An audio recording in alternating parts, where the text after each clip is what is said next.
The past, the present, the future. This is Friday Night's Fright.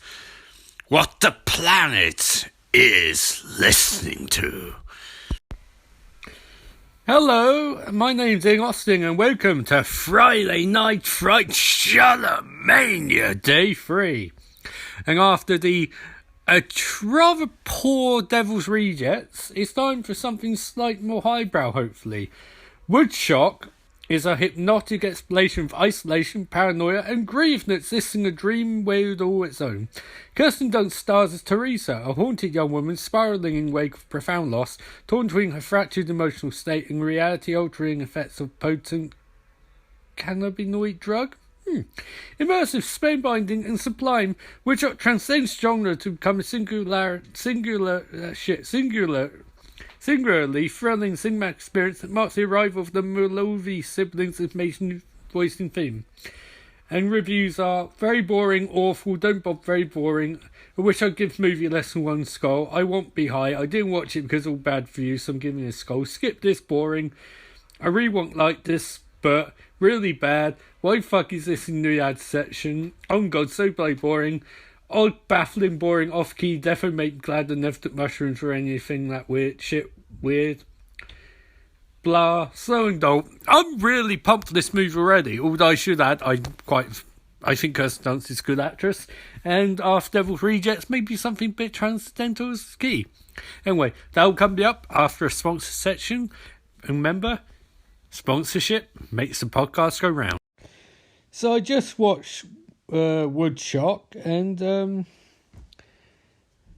here's the thing. I don't entirely disagree with reviews of this movie, because I think some of them, while it's ad extreme, have a certain relevance to them, because this is, for lack of a better term, a glacial movie.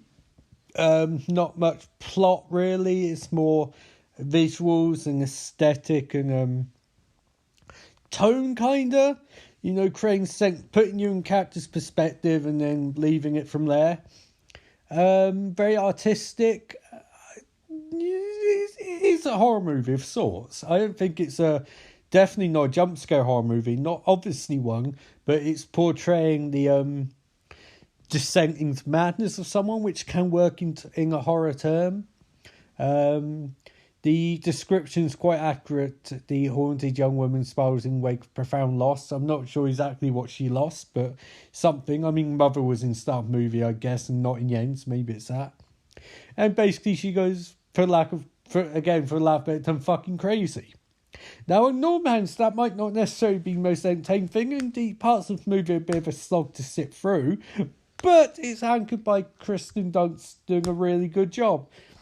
She's obviously been upfront in the past about her own issues with her own mental health issues, for lack of a better term. And the movie seems to, I hate to say would benefit from that, but the main character's being portrayed by someone who knows what it's like to go through similar things and is doing a good job. Indeed, this movie could be parlance as depression the movie. And depression using narcotics, which isn't always the smartest thing, because if you've got a lot of anxiety or depression, using things which might amplify your paranoia maybe is not the smartest thing to do. Indeed, whether the fuck she's smoking this movie, it clearly doesn't rear her, because she starts seeing some weird shit.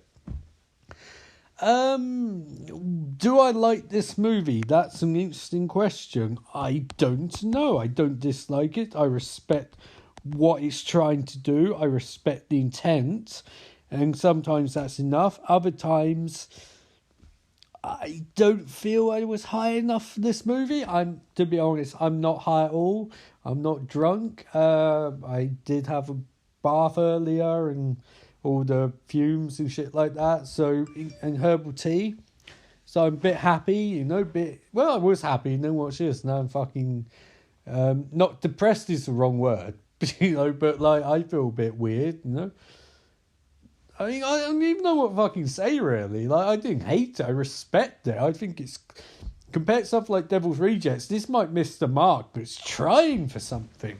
You try and fail, my book, that's a good thing. And it is anchored by a really, really, really good performance by Kristen Dunst, who I think has been unfairly maligned in terms of Hollywood for actually moving from decent, child teen actress to solid adult actress to, holy shit, she's starring in movies like this where it's predominantly just her and moving. It's not like she's given flashy dialogue or anything like that. She's literally given very matter-of-fact dialogue and very unflattering shots and very unflattering characters, and manages to pull it off. It's a very brave performance. I can't say much about the rest of the acting, to be honest. It doesn't really resonate with me at all. It's clearly Kristen Dunst's show, and the director's shows. There's a lot of interesting visuals going on. I think you can say, it goes back to what I said about Devil's Rejects. On one hand, a plot would be nice because this didn't have any plot.